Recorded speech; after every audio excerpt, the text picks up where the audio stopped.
అదే RTV app వార్తల్ని క్షణాల్లో చదివే అవకాశం ఉంటుంది. ఒక న్యూస్ పేపర్, ఒక టెలివిజన్ ఛానల్ మీ చేతుల్లో ఎప్పుడూ ఉంటాయి. గుంటూరు పార్లమెంటు మొత్తం కూడా ఒక అందమైన చెట్లు రెండు పక్కల ఉండే విధంగా ప్లాన్ తీసుకున్నాం.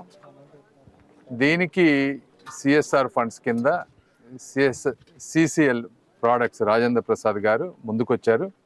సంవత్సరానికి 50 లక్షల చొప్పున 5 సంవత్సరాలకి 2.5 కోట్ల రూపాయలు ఇస్తా అన్నారు.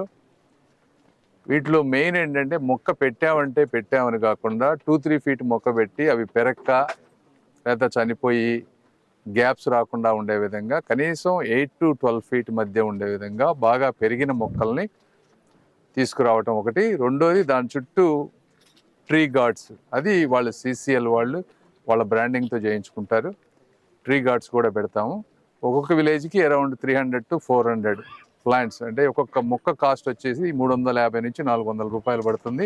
ఆ ట్రీ గార్డ్ వచ్చేటప్పటికి 150 రూపాయలు, దాదాపుగా ఒక 600 రూపాయలతోటి ఈ సంవత్సరానికి వచ్చే 50 లక్షలు ఎన్ని విలేజెస్ కవర్ అయితే అన్ని 7 నియోజకవర్గాలని కొన్ని ప్లాంట్ చేసుకుంటూ నెక్స్ట్ 5 yearsలో అన్ని విలేజెస్లో అన్ని రోడ్స్ పక్కన ఒక అందమైన ప్లాంట్స్ పెట్టే విధంగా ప్లాన్ చేస్తూ ఉన్నాము.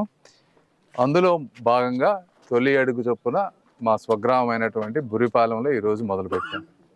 కాబట్టి దీని అందరూ ఈ ప్లాంటేషన్ మెయింటెనెన్స్ వచ్చేటప్పుడు ఒకటి మొక్కలు నాటడం, రెండోది మెయింటెనెన్స్. అది లేకపోతే ఇవన్నీ ఎంత చేసినా కూడా ఉపయోగం ఉండదు. దీన్ని మన్రేగా కింద ఎన్ఆర్జిఎస్ ఫండ్స్ తోటి ప్లాంటేషన్లో మెయింటెనెన్స్ కింద వాళ్ళ ఉండే విధంగా అధికారులతోటి సమన్వయం చేసుకొని ఈ మొక్కలన్నీ చక్కగా పెరిగే విధంగా ప్లాన్ చేస్తూ ఉన్నాం. దానికి కూడా అధికారులందరూ సహకరిస్తూ ఉన్నారు. అందులో ఈరోజు రాజా గారు మేము ఇక్కడ తెనాలి ప్రాంతంలో చేసాం. Thank you. పచ్చదనం పరిశుభ్రం అనే కార్యక్రమంలో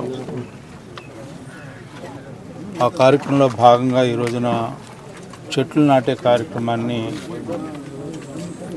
చేపడతాం అనేది చాలా గొప్ప విషయంగా భావిస్తున్నాం. ఎందుకంటే సకల ప్రాణులకి లేకపోతే ఎకలాజికల్ బ్యాలెన్సెస్ అవ్వాలన్నా కూడా పచ్చదనం అనేది అవసరం అని చెప్పి ఈనాడు ప్రపంచం అంతా కూడా ఒప్పుకున్నటువంటి సత్యం.